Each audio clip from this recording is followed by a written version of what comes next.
September 14th, 2020, and the time is 5:30 p.m.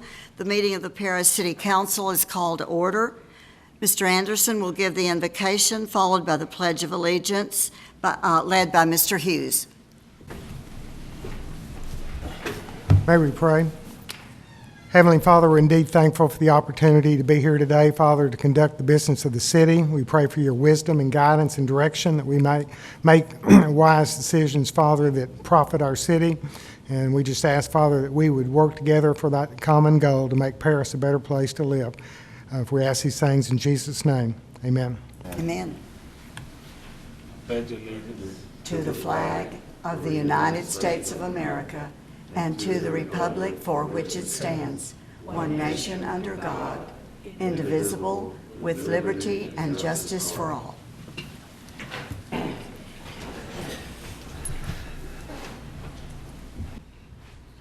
Item number 4 is the Citizens Forum.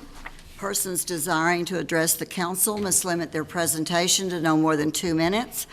Unless an item is posted on the agenda, the Texas Open Meetings Act prohibits the council from responding to any comments other than to refer the matter to a future agenda, to an existing policy, or to a staff person with specific factual information. Claims against the city, council members, or employees, as well as individual personal appeals, are not appropriate for Citizens Forum. If necessary, the City Council may convene into executive session under Chapter 551 of the Texas Government Code regarding any item on this agenda. The Citizens Forum is now open. Please give your name and address for the record and limit your comments to 2 minutes.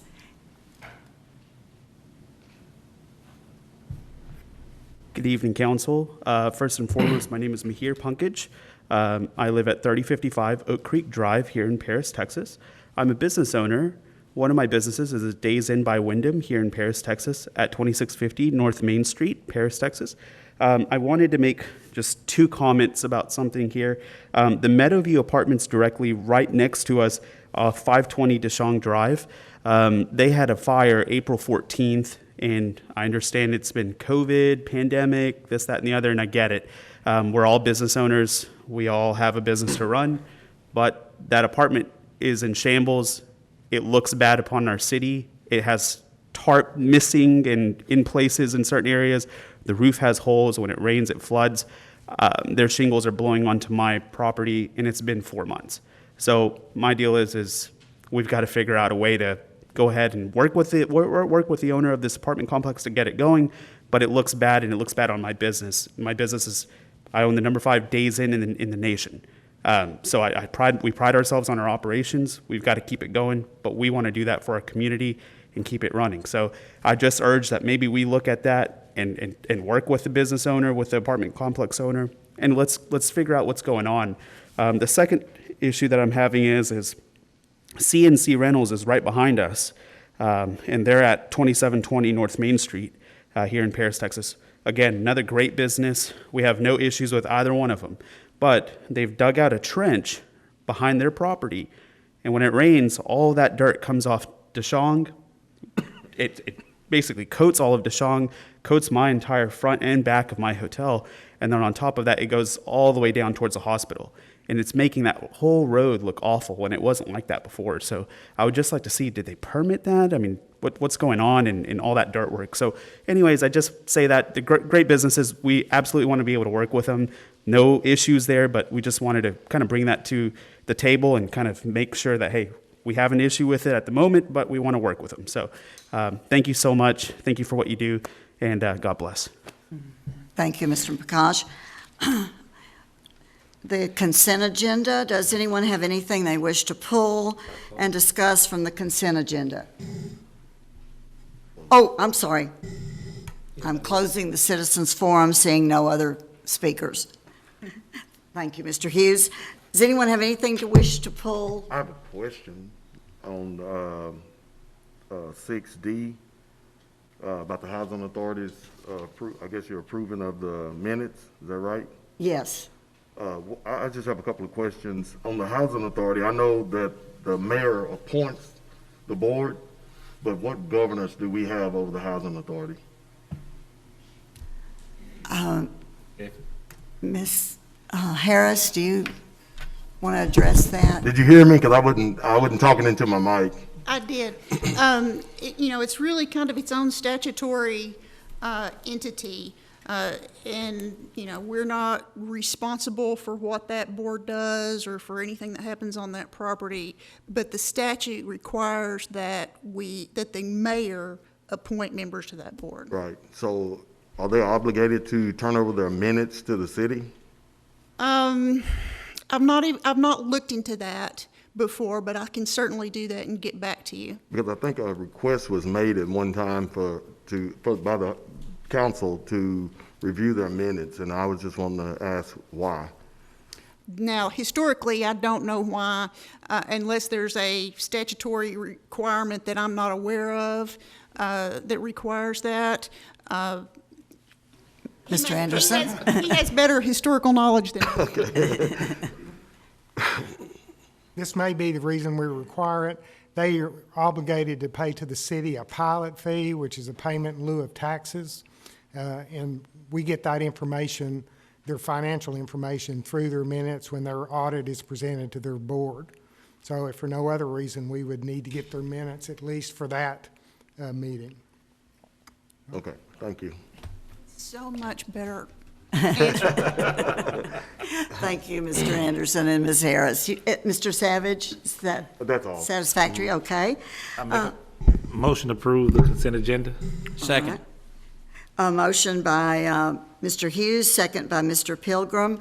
All those in favor say aye. Aye. All opposed, same sign. Motion carries unanimous. Item number 7, conduct a public Mr. Path, on the city's proposed tax rate. You have a presentation for us before we begin the public hearing. Just a short one. Okay, thank you. Mouse to work.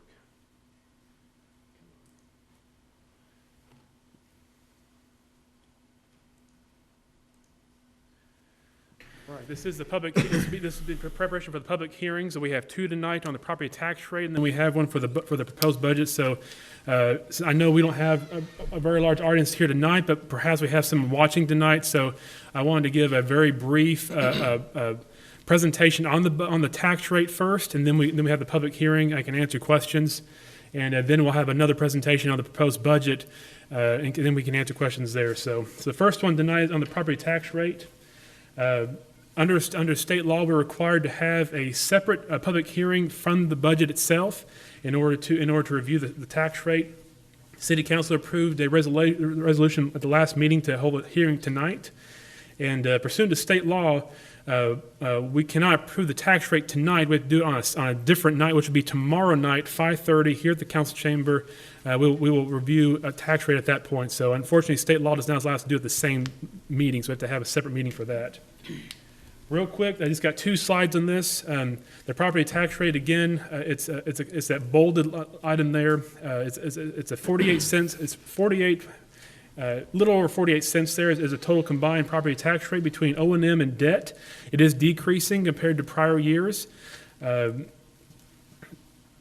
In fact, looking at the valuations versus the tax rate history, as you go from right to left, I should have done it the other way around, but right to left, we have decreased our tax rate by 7% compared to last year. Although the property valuation has gone up 5%, we have decreased our rate by 7%. And so last year was 51 cents, this year is 48 cents.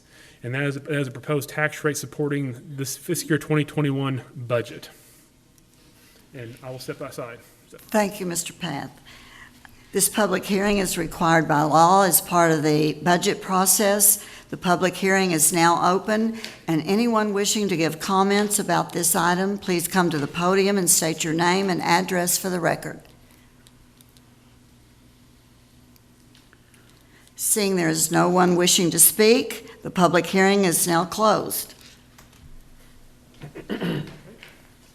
Item number 8, Mr. Path, you have slides for us? Yes, I have just a short one here. This too, this will be a public hearing on the proposed budget we'll get to in a second here. Again, just to give a few slides here, since this is a public hearing for the people, for the citizens, those who are watching.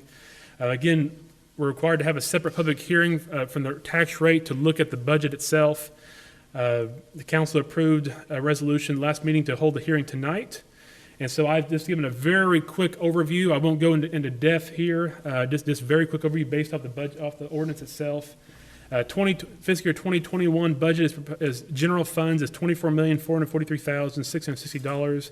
That's 1920. The current year is $23,595,442. So an increase there of less than $1 million. The ordinance itself lists out categories for budget items.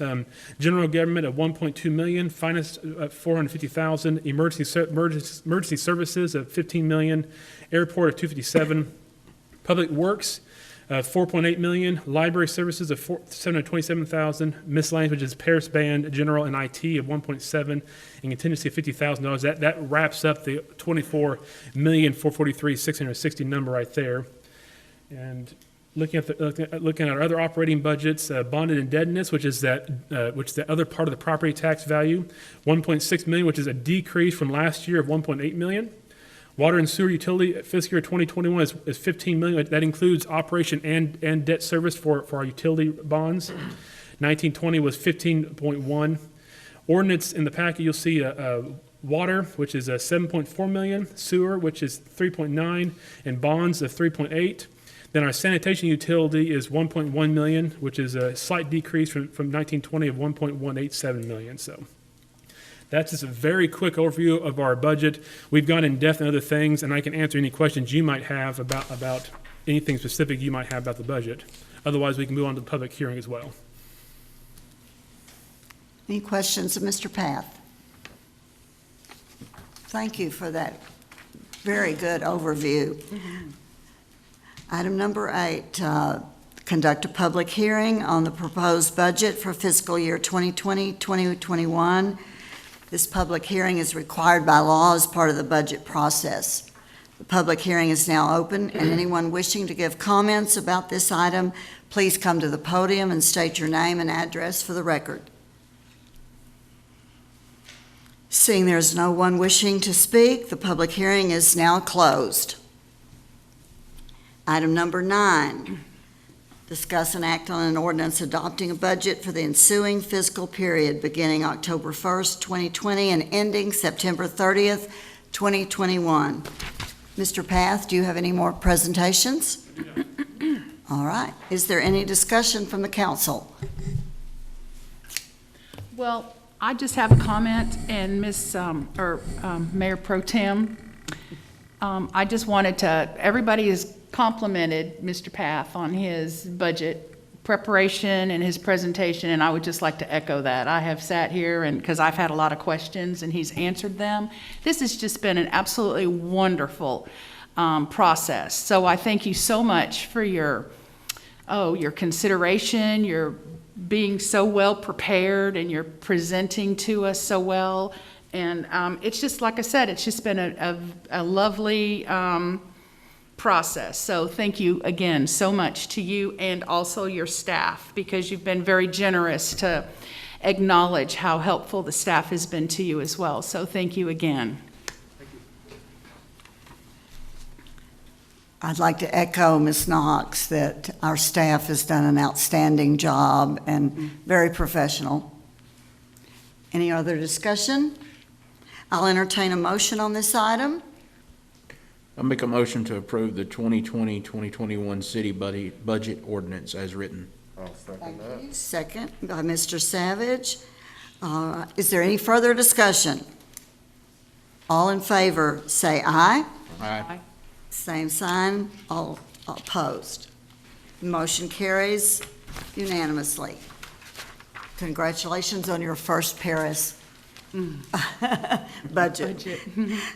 Item number 10, discuss and authorize city staff and Samco Capital Markets, the city's financial advisor, to proceed with refunding the city's outstanding combination tax and limited pledge revenue certificates of obligation series 2010, so long as certain savings thresholds can be achieved. Mr. Anderson. Okay.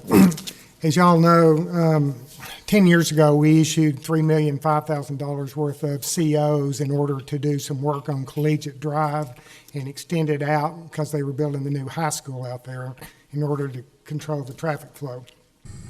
Those COs allowed us, after a 10-year period, to redeem those if we choose to do so.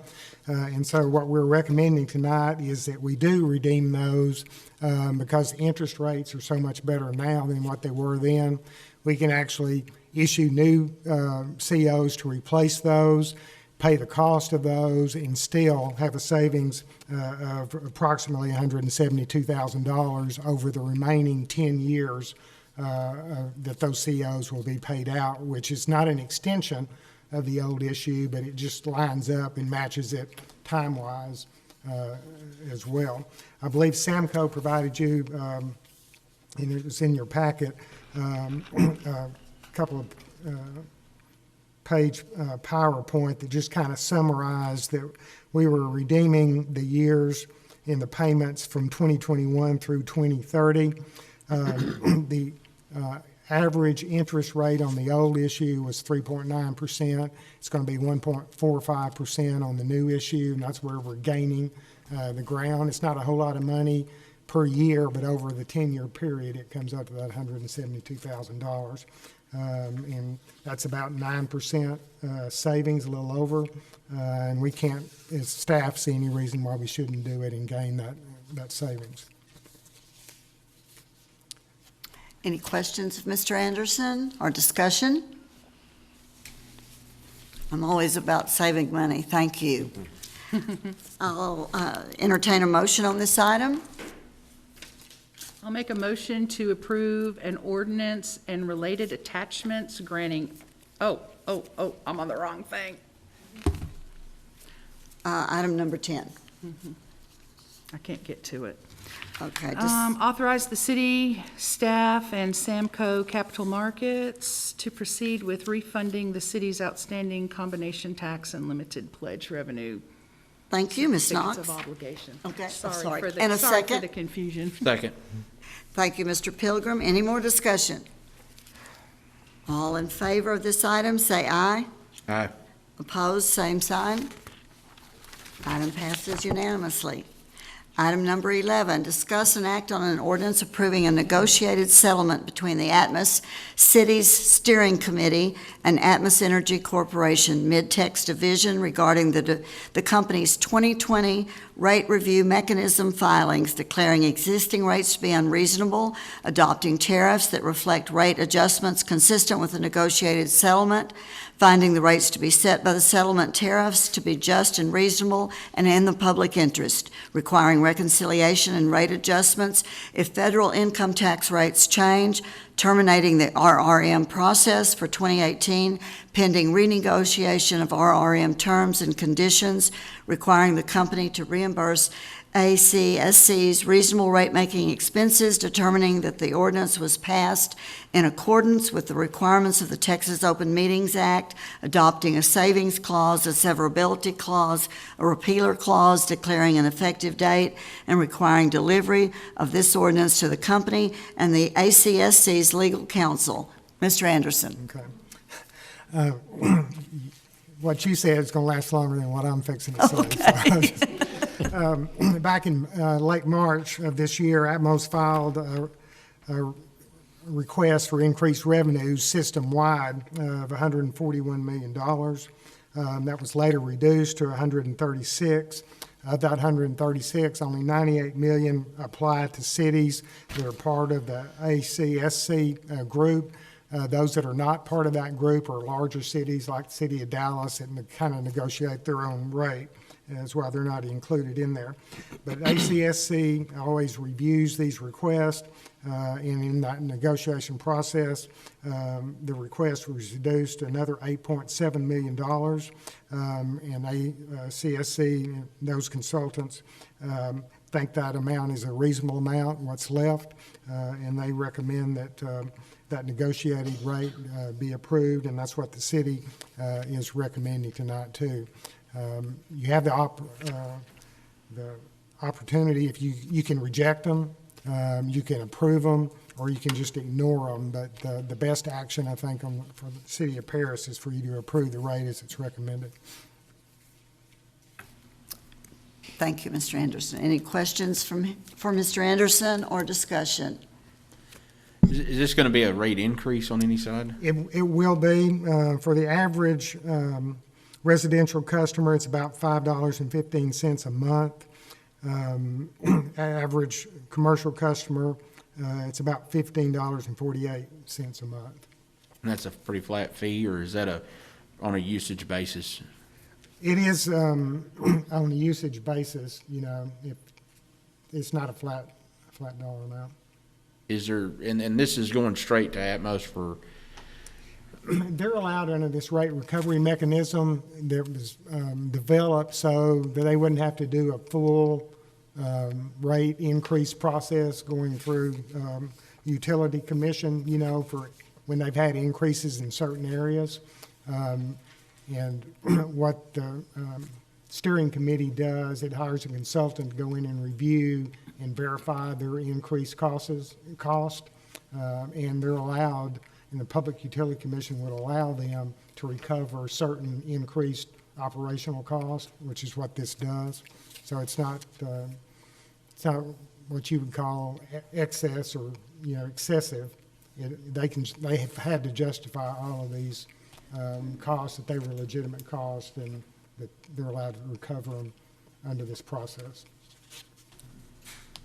And it's less than they had originally asked for. Yes. So we negotiated the increase down. Right. I was trying to look and see, I think it was almost 10% less than what they originally requested. Thank you. So this was in, I see 2018. Now, how long would this, if we approve it, how long would it last? They're allowed, I believe, to come back every year if they can justify it. Oh, okay. And they've been doing a lot of line replacements, for example, for safety reasons. And things like that they're allowed to recover, One of our options is negotiate ourselves, and I don't think that would be very, Well, it would be Fruitful. beyond the expertise of the staff, and even the steering committee hires a consultant, somebody who's got expertise in that area, because you really do have to work in that area to know what you're looking at. and then you end up dealing with the Railroad Commission. I worked for them my senior year in college, and it's a pretty big bureaucracy. Right, we don't want to get into the political end of it. So when would the increase take effect on our, on the bill? It's Yeah, December 1st. December 1st, Yeah. okay. Part of the negotiation was a 2-month delay. And Okay. October 1st. Okay. and part of Paris does not receive Atmos service. A big part of my district does not have service from Atmos. So it only affects part of our citizens. Any more discussion? Okay, I'll entertain a motion on this item.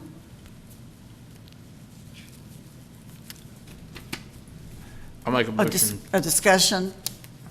What do you want to do? Pilgrim, make a motion. Oh, okay. I'll make a To- motion to approve the ordinance and related attachments, granting in the affirmative with the ACSC study and their negotiations. Thank you, Mr. Pilgrim. A second? Second. Thank you, Mr. Hughes. All right, any more discussion? All right. All those in favor of approving, raise your hand. All those opposed, same sign.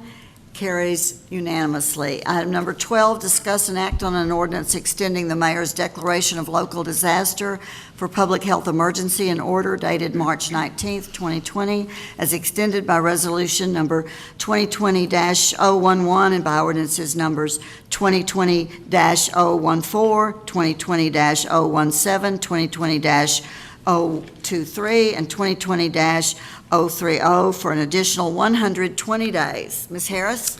As you're aware, when we first declared this state, and this is COVID-related, of course, and you'll all recall this, we were extending that by 30-day increments, and we were doing it every month. And then the last time we did 60, and COVID's not done, and we're heading into the winter months. and the holidays. So after discussing this with Dr. Clifford, we determined that getting us through the holidays to January, and that's 120 days, this thing's not going to be over by then, and if it is, we'll just fix it. We'll terminate it between now and then, but that keeps us from having to do that between now and January. And I'd recommend that you extend that disaster declaration for another 120 days. As I've told you before, it could be important for some types of reimbursement disaster aid. So far, none of the aid that's available has required it, but it doesn't hurt anything to do it. And we no longer have any active orders requiring anybody to do anything. It's just the disaster declaration. Thank you. Any Question? discussion? I make a motion to extend the ordinance, mayor's declaration for local disaster, public health emergencies for another 120 days. Thank you, Mr. Hughes. A I'll second? second. Thank you, Ms. Knox. All right, all those in favor of approving the mayor's declaration of local disaster, say aye. Aye. All those opposed, same sign. All right, approved unanimously. Item number 13, discuss and act on an ordinance authorizing the issuance of a solid waste collection permit to Sanitation Solutions. And then we will need to discuss each of these 5 separately, and each of them requires 5 affirmative votes. Ms. Ellis? Hi, how are y'all? We have 5 returning solid waste haulers that are requesting a permit. We've got 1 new one. The new one is JOTS. They've all completed their application and made their insurance requirements. So we're recommending that you approve each one of them. All right, thank you. Thank you. Any questions or discussion? All right, as required by law, we'll take a separate vote on items 13 through 18. I will entertain a motion on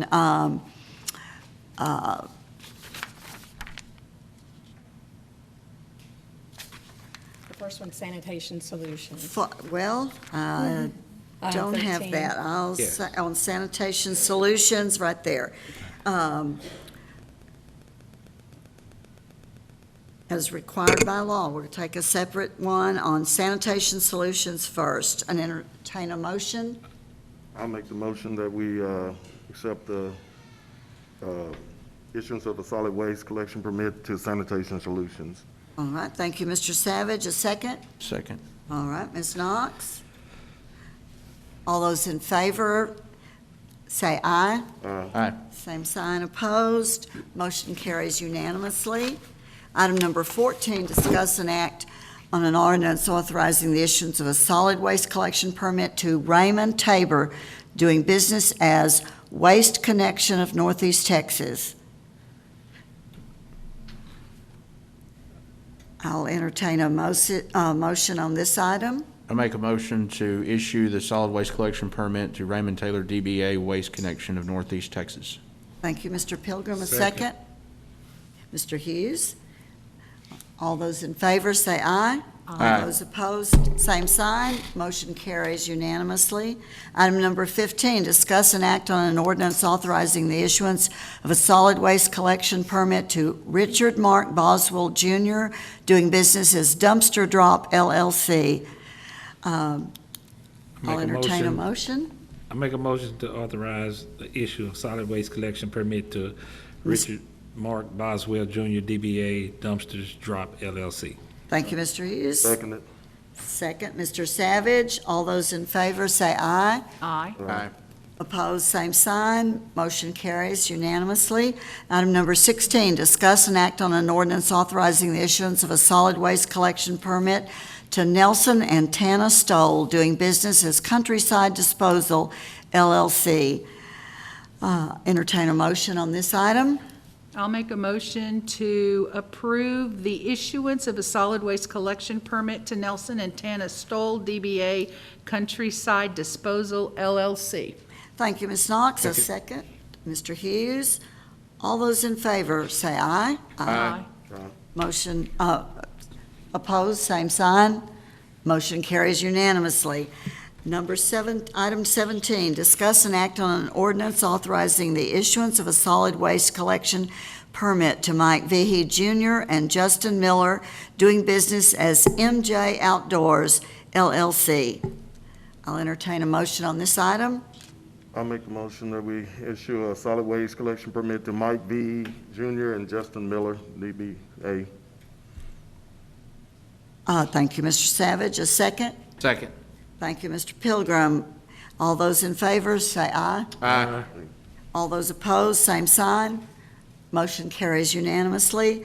Item number 18, discuss and act on an ordinance authorizing the issuance of a solid waste collection permit to Jots Reynolds LLC. I'll entertain a motion.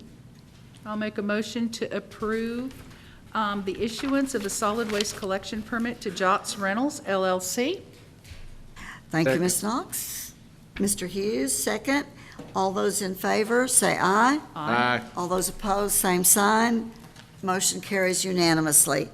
Number 19, discuss and act on a recommendation to remove one board member from the Historic Preservation Commission for failure to attend meetings and for failure to take the oath of office, and appoint one member to fill the vacant position.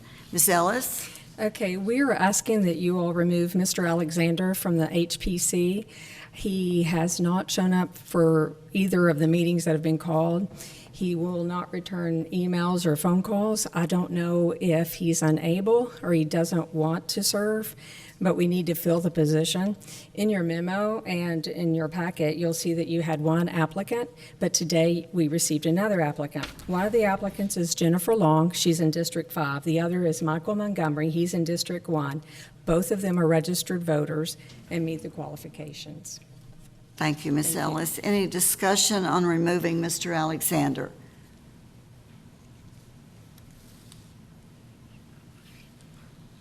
I feel like we don't have much choice if he's not taken the oath of office or shown up to any meetings. Right, I think it's important to be at the meetings if you're gonna be on the committees or boards, so I think we should move forward with replacing him. Okay. I'll entertain a motion on this item. I'll make a motion to appoint Jennifer Long to fill the vacant position. Okay, well, we have to remove Mr. I'm sorry. Alexander first. I'll make a motion to remove Mr. Alexander from the board. Thank you, Mr. Pilgrim. A I'll second second. that. Thank you, Mr. Savage. All those in favor of removing Mr. Alexander from the board, say aye. Aye. Same sign, say no, those opposed. Motion carries unanimously. I'll take nominations for a HPC board member. I nominate Miss Jennifer Long. All right, any other nominations? All right. All those in favor of Ms. Long, say aye. Aye. Opposed?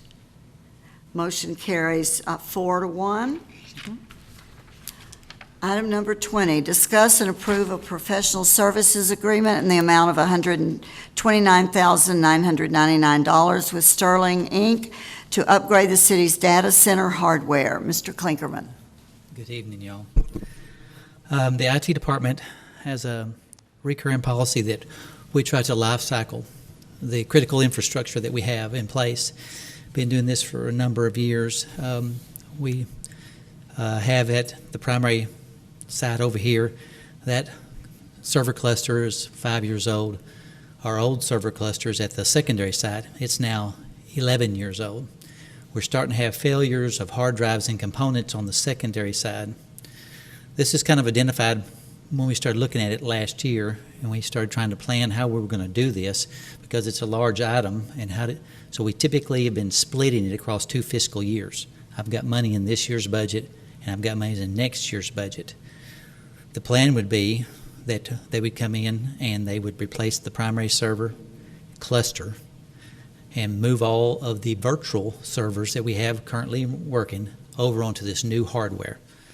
The secondary site would have an identical setup, and then those 2 sites would mirror each other. Those virtual servers talk to each other continually.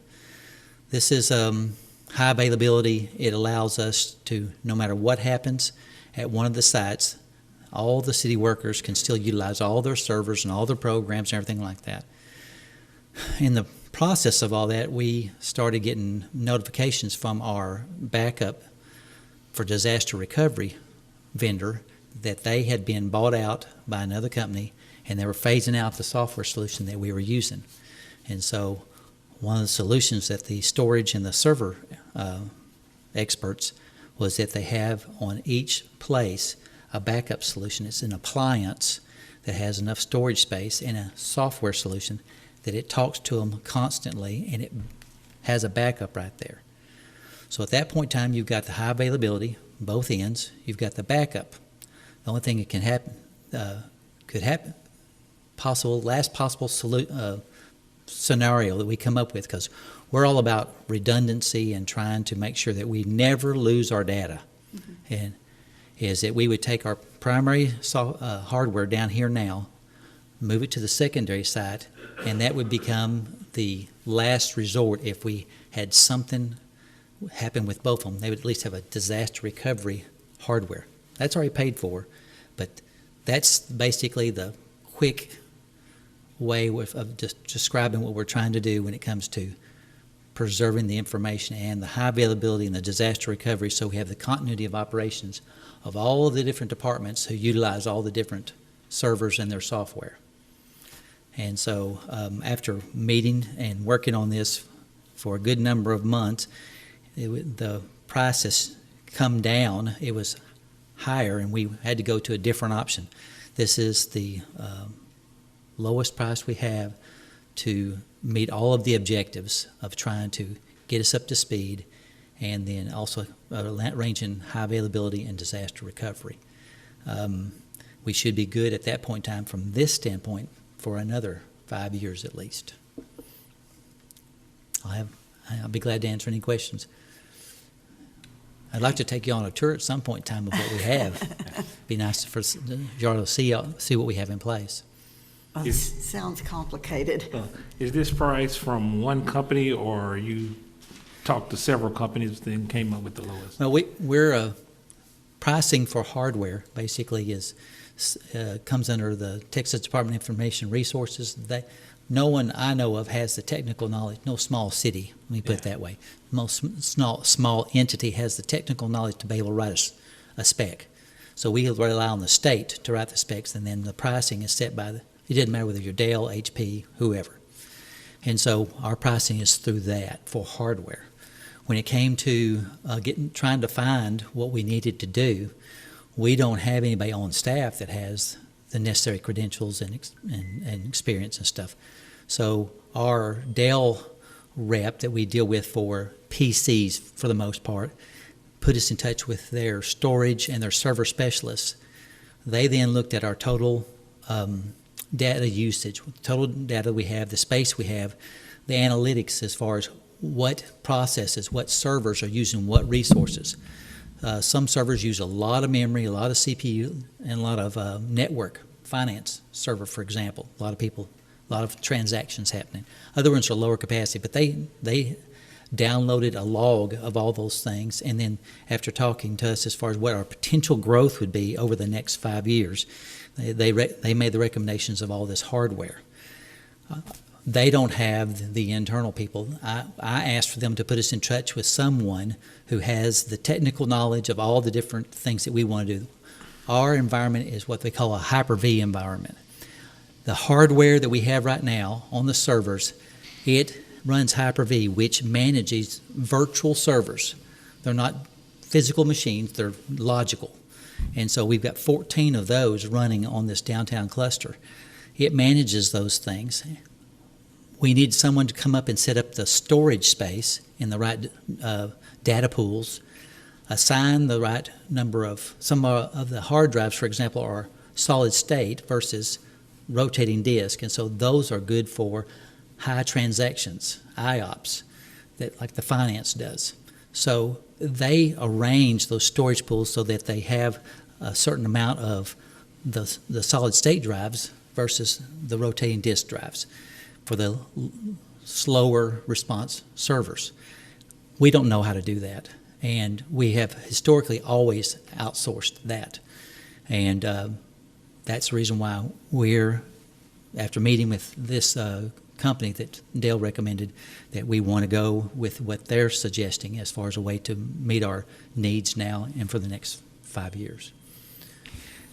So it's Council members, when he talks about that tech stuff, it's kind of like the teacher from Charlie Brown. I hear wah, wah, wah, wah, wah. Just bottom lining it for you, in terms of your question, the state pricing, they put together that, and then they pre-qualify the vendors and pre-qualify the bids. So it's essentially like a buy board where you would buy other equipment from. So that satisfies competitive bidding laws. And then the rest of this is a professional service agreement that does not fall within the competitive bidding laws, but we need to go with the people who work with Dell and who Dell recommended.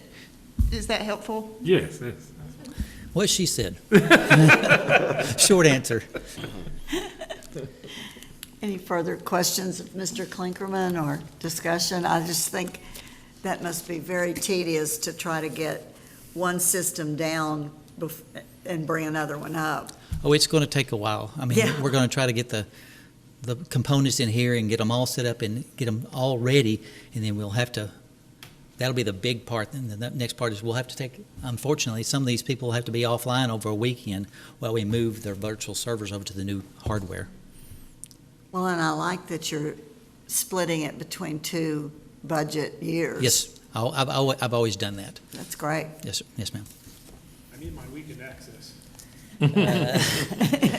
You may have access to nothing. Any further discussion? I'll entertain a motion on this item. I'll make the motion to, approve the service agreement in the amount of $129,999 with Sterling Incorporated. Thank you, Mr. Savage. A second? I'll second. Thank you, Ms. Knox. All those in favor of approving this, say aye. Aye. Same sign against. All right, motion carries unanimously. Item number 21, discuss and authorize $31,000 from the 2019-2020 Community Development underspent budget to hire Hargis Electric and Bryco and Company to install landscape lighting for the plaza. Ms. Bedford. Evening. Good. How are y'all? So, we are very excited, the Main Street Advisory Board and many downtown members.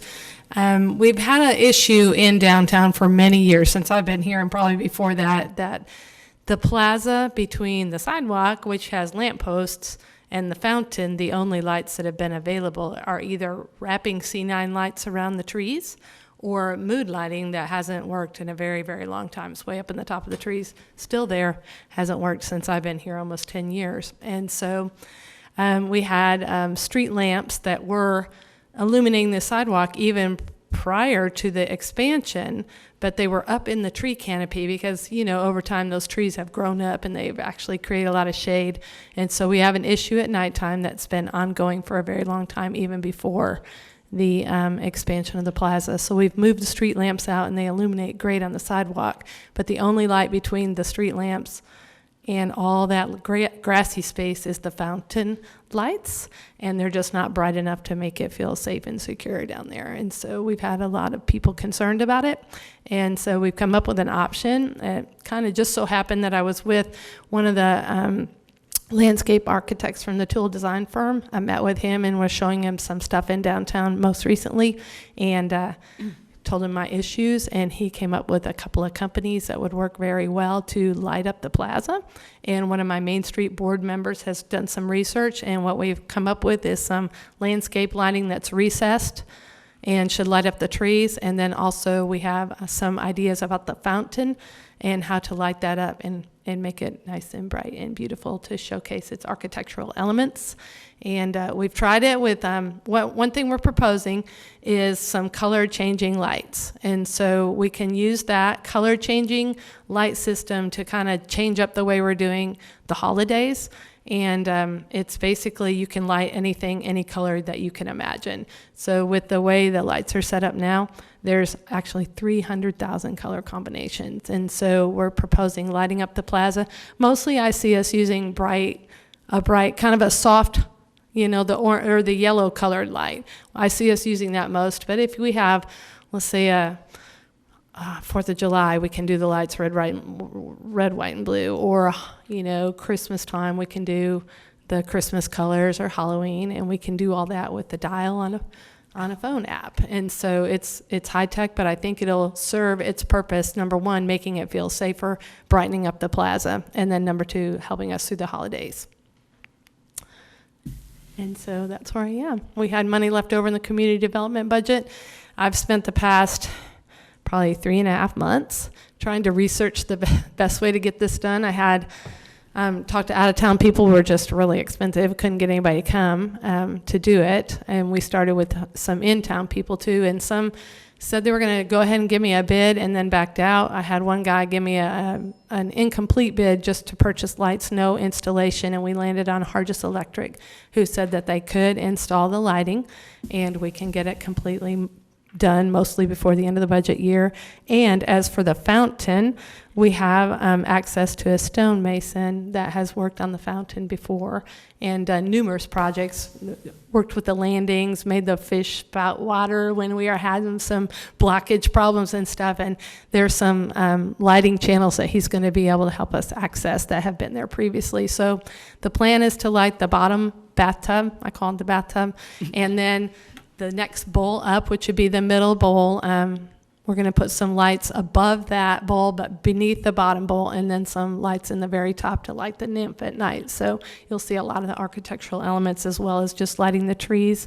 And also, as you approach the sidewalks, we have some bollards that will light the steps as you go up to the fountain. So the sidewalks, as you enter from where the street lamps are to the fountain, will actually be lit as well. So, all right. Sounds beautiful. Any discussion or questions of Ms. Bedford? I think it's going to be great, because right now, you know, it's almost lost with the expansion and all the trees and everything. I think this is going to really highlight and showcase our fountain. It's going to be Good. nice and be also secure for people that walk around the park up there. Sure. That's going to be great. I was struck by the fact that when we wrap the tree trunks, those lights don't last but a year or two. Yeah.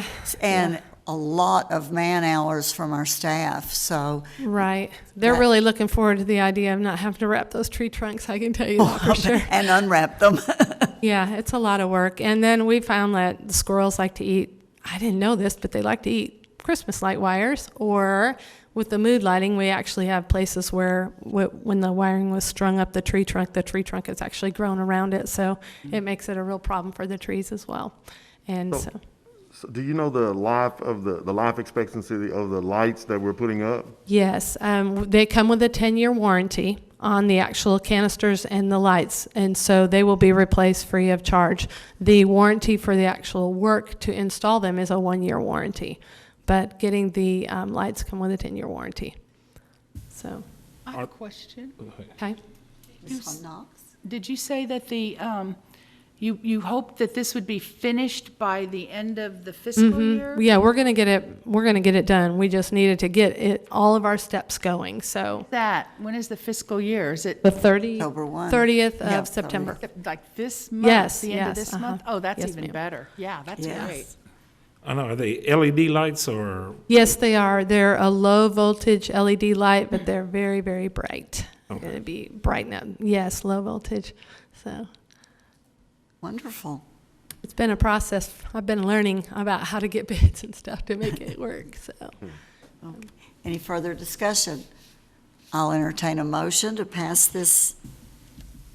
I'll make a motion to approve the $31,000 from the 2019-2020 Community Development underspent budget to hire Hargis Electric and Bryco and Company to install landscape lighting for the plaza. Thank you, Ms. Knox. Second? Second. All right. All those in favor of this item, say aye. Aye. Opposed, same sign. Motion carries unanimously. Item number 22. I want to add one thing, if you don't mind, Ms. Portugal. Oh, okay. If it did get approved, the rep that sells the lights is going to set up a mock lighting on Wednesday night after dark. So if you want to drive by the plaza and check it out. Ooh, this Wednesday night, like right about dark? Yes, ma'am. We're going to set it up during the day, and then after dark, we're going to check it out. So you'll be able to drive by and check out. All right, thank An you. example. Okay. Thank you. All right. All right. Item number 22, convene into executive session pursuant to Section 551.087 of the Texas Government Code. One, to discuss or deliberate regarding commercial or financial information that the governmental body has received from a business prospect that the governmental body seeks to have locate, stay, or expand in or near the territory of the governmental body and with which the governmental body is conducting economic development negotiations. Or two, to deliberate the offer of a financial or other incentive to a business prospect described by subdivision 1 as follows: Project Rocket X, Project Rainwater Falls. Number B, Section 551.072 of the Texas Government Code, to deliberate the purchase, exchange, lease, or value of real property. The time is 6:20 p.m., and City Council is convened into executive session. Ms. Hammond will join us. The time is 6:56 p.m., and the City Council is reconvened into open session. No action is required on our executive session. Item number 24, consider and approve future events for City Council and/or city staff pursuant to Resolution number 2004-081. Does anyone have any future events? Here tomorrow night at 5:30? 5:30. That's correct. I'll entertain a motion for adjournment. I'll make that motion. Second. And I bet it's unanimous. Thank you.